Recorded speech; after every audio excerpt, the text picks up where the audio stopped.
presidente de la Alianza del Autotransporte Organizado en el estado de Chiapas y presidente honorífico vitalicio del Movimiento Nacional de Transporte en general.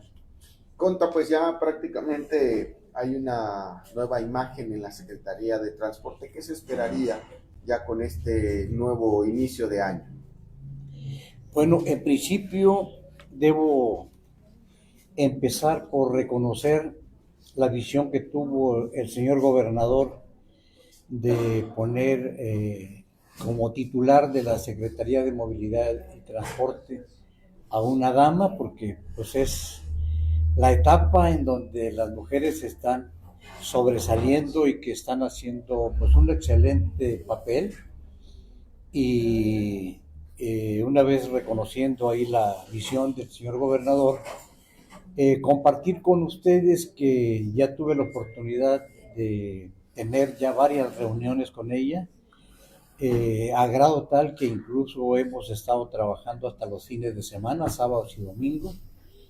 Hemos estado con ella recorriendo parte del estado donde está escuchando de viva voz de las y los transportistas las demandas, los justos reclamos y, por qué no decirlo, también las denuncias que de todas las vejaciones de que fueron objeto muchos compañeros transportistas en la mayor parte del estado. Viene con una nueva visión, con una enorme sensibilidad y, como bien lo ha dicho ella también, ella no conoce de transporte, pero no se requiere de tener mucha experiencia en materia de transporte cuando hay una ley, cuando hay algo que regula la actividad, y como también hemos coincidido, el sentido común. Entonces tiene esa visión desde el momento en que tiene el acercamiento con las y los compañeros transportistas, pues se ve que el deseo es claro de hacer las cosas lo mejor posible. Incluso en el recorrido que hemos estado haciendo en el interior del estado, a raíz de la plática que tuvo con el señor gobernador y producto de las primeras propuestas que recibió de los transportistas, es de que se reforme la ley de transporte, no solo pensando en bien de los transportistas, sino en bien de la ciudadanía, en bien de la población usuaria. Trae una visión muy clara también de los conceptos de a lo que se refiere precisamente la ley de seguridad de movilidad y seguridad vial. Lo tiene muy claro ella. Afortunadamente participó en algunos de los foros nacionales que se hicieron cuando se tuvo la iniciativa de hacer esta nueva ley en el país. Entonces, estamos satisfechos con la atención que está teniendo. Esto es en el ámbito local.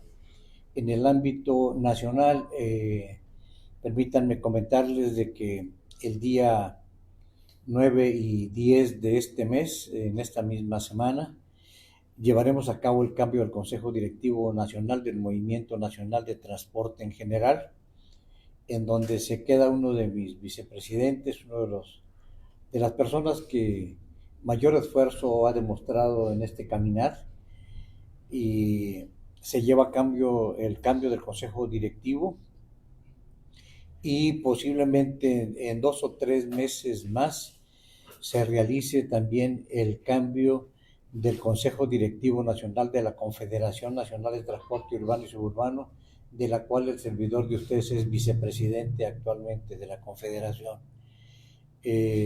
Así es de que en este año vamos a llevar a cabo el cambio de 2 consejos directivos de las 7 organizaciones que conformamos el Movimiento Nacional de Transporte en general. Oye, mi estimado, en Chiapas, el transportista, ¿qué necesidad está enfrentando actualmente? Pues la necesidad que tiene es de que se ponga orden, que se acabe con la anarquía, con la ingobernabilidad, que lamentablemente tiene como consecuencia una mala prestación del servicio, que no haya la inversión en la modernización de la flotilla vehicular por falta de garantías jurídicas, porque muchas veces la ciudadanía y la propia población usuaria se queja de las unidades en muy malas condiciones, pero lamentablemente no es porque el transportista no tenga la visión ni el deseo de querer mejorar el parque vehicular.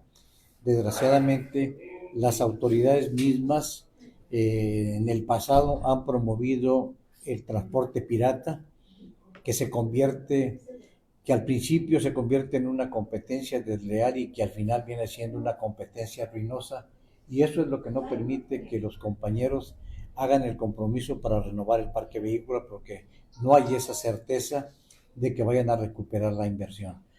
Eso es lo que tiene y que mantiene una flota vehicular no acorde a los justos reclamos de la ciudadanía y de la población usuaria. Has dicho que están ya viendo que habrá una posible reforma a la ley del transporte, y esto se da constantemente. Se acaba de reformar esa ley hace unos años, y ¿es necesaria esta reforma? ¿Ustedes la ven necesaria o solo con que se dé cumplimiento a la reforma última?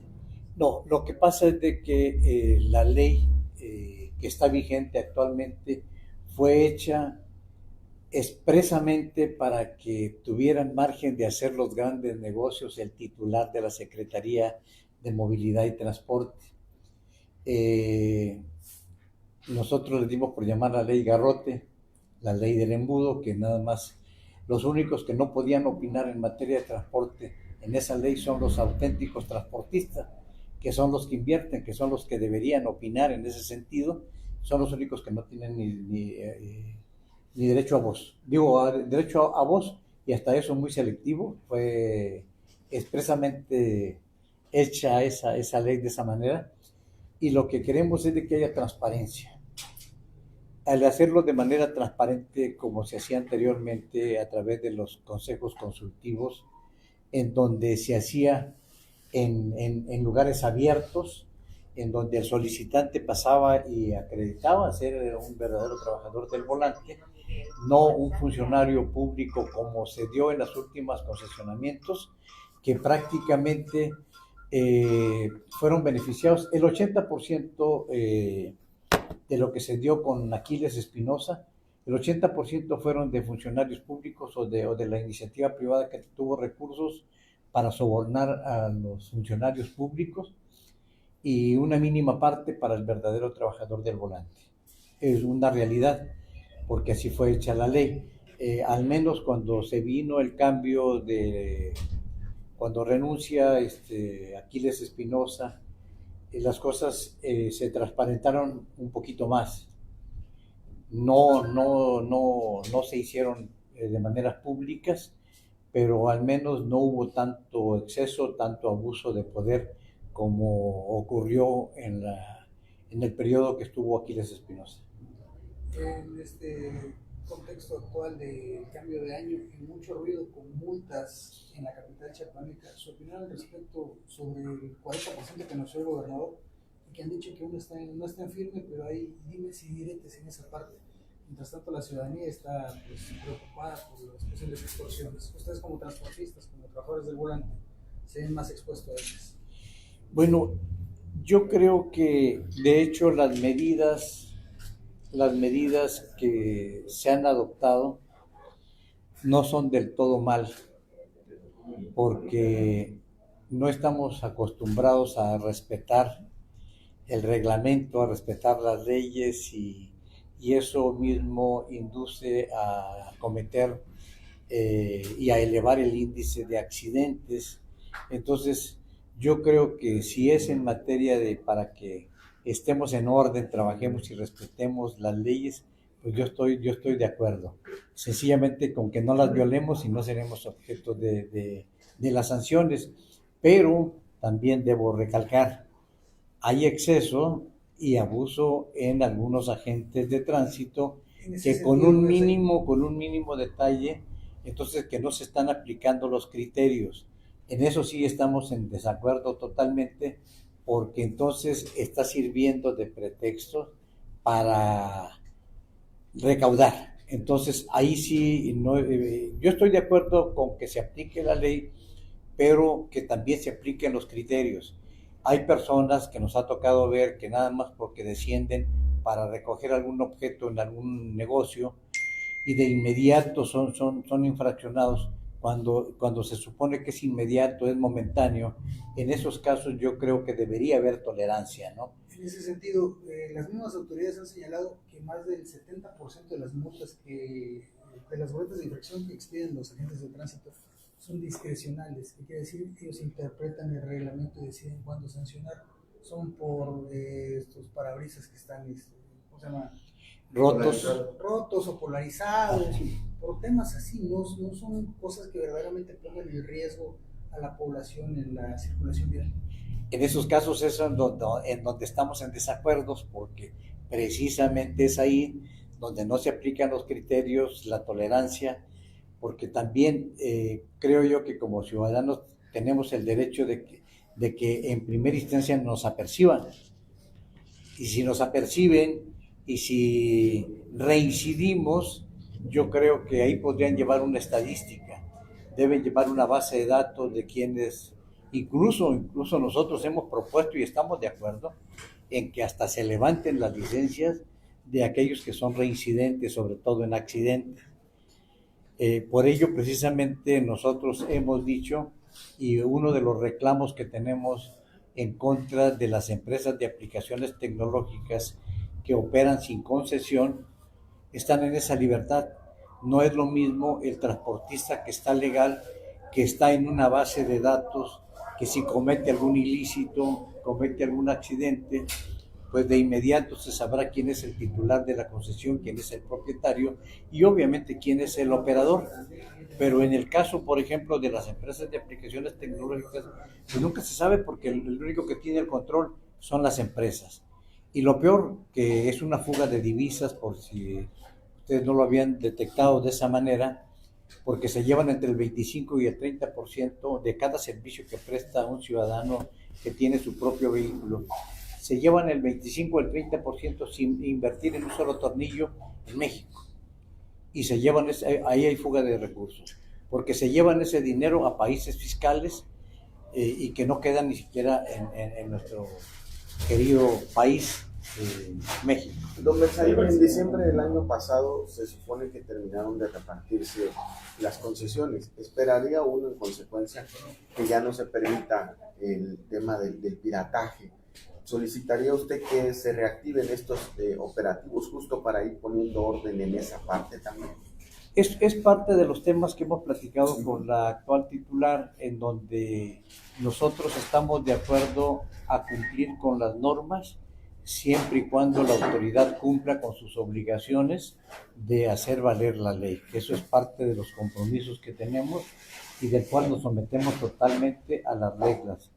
Y estamos en la mejor disposición. Incluso hemos hablado de la posibilidad que en Tuxtla Gutiérrez se realice un verdadero reordenamiento de rutas de transporte urbano, con el propósito de ayudar a la población usuaria, porque muchas veces tienen que utilizar 2 o 3 rutas para llegar a su destino, y con ello implica no solo pérdida de tiempo para el usuario, sino que también es un duro golpe al bolsillo de la población usuaria. Nosotros estamos conscientes de ello y estamos en la mejor disposición de colaborar para que se hagan. Hay la buena disposición de parte de ella, de que se retome. Incluso hemos hablado de la posibilidad de retomar lo que nuestra presidenta Claudia Sheinbaum aplicó en la Ciudad de México cuando fue jefa de gobierno, que los vehículos se chatarrizaron para que sustituyeran un microbús por un vehículo nuevo, y con el uso de combustibles más amigables al medio ambiente para contrarrestar los gases de efecto invernadero que están provocando el cambio climático. Vamos a retomar esos temas, incluso la posibilidad también de poder aplicar e implementar flotillas de vehículos eléctricos. Eléctricos y autobuses para ir haciendo... Ajá, es correcto. las conversiones, porque el propósito fundamental de la creación de la ley de movilidad era precisamente para ir contrarrestando los gases de efecto invernadero y provocar, en vez de seguir incrementando el parque vehicular, incrementar la capacidad de los vehículos, para no incrementar el número de motores. Pero en Chiapas, con Aquiles Espinosa, la modernización de transporte fue el mototaxi. En ese sentido, Fueron sustituidos, por mencionar un ejemplo, Berriozábal, habían 14 unidades de transporte urbano, fueron sustituidas por 800 motores de mototaxis. Entonces, ¿dónde están las políticas públicas encaminadas a contrarrestar los gases de efecto invernadero? Fue todo lo contrario. Digo, por mencionar un ejemplo. Recientemente, el pasado mes de diciembre, hubo ahí una disputa entre transportistas quienes han señalado que hay una nueva ruta que está invadiendo. Estas nuevas rutas que están saliendo sin la concesión, ¿cómo lo ven ustedes? ¿Se deberían de integrar a las rutas ya existentes o ya no debería de haber más de estos vehículos, de estas urbanas? Es que eso era parte de lo que yo comentaba al principio, que de la autoridad depende que el servicio se mejore, porque nosotros no nos negamos a que se tracen nuevas rutas para beneficiar a la población. En este caso, de las nuevas rutas de las cuales usted hace referencia, efectivamente son con vehículos piratas y que están invadiendo al que está legal. Yo creo que si el transportista se negara a un proyecto de reordenamiento para beneficiar a la población usuaria, estoy de acuerdo que incluso la misma autoridad tolere esa parte. Pero si nosotros lo hemos venido manifestando, y ustedes como medios de comunicación lo saben, que desde hace varios años yo he propuesto precisamente que se haga un reordenamiento de ley, pero de manera real. No los trajes a las medidas que hicieron para favorecer a quienes dieron fuertes cantidades de dinero para modificar su ruta. No, yo creo que tenemos que pensar primeramente en cómo beneficiar a la población usuaria, que no tenga tantas horas que pierda de horas de trabajo para poder llegar a su destino. Entonces, nosotros estamos con la mejor disposición de colaborar con las autoridades. También es un tema que platicamos con el señor presidente y acordamos tener una reunión de manera conjunta el presidente municipal de Tuxtla Gutiérrez y la secretaria de Movilidad y Transporte para buscar los mecanismos de que se realicen los estudios. Pero nosotros, ¿qué es lo que estamos pidiendo? Que los estudios no vayan amañados, que los estudios se hagan reales en función de una verdadera necesidad de la población usuaria para determinar y hacer los proyectos de nuevas rutas. Primero se tiene que hacer los aforos con la población usuaria para ver cuáles son sus necesidades, cuáles son sus rutas de preferencia, para que dependiendo de ello se tracen las nuevas rutas y que el usuario únicamente solo pague un solo pasaje para llegar a su destino, que ese es el propósito fundamental. Oye, el actual gobierno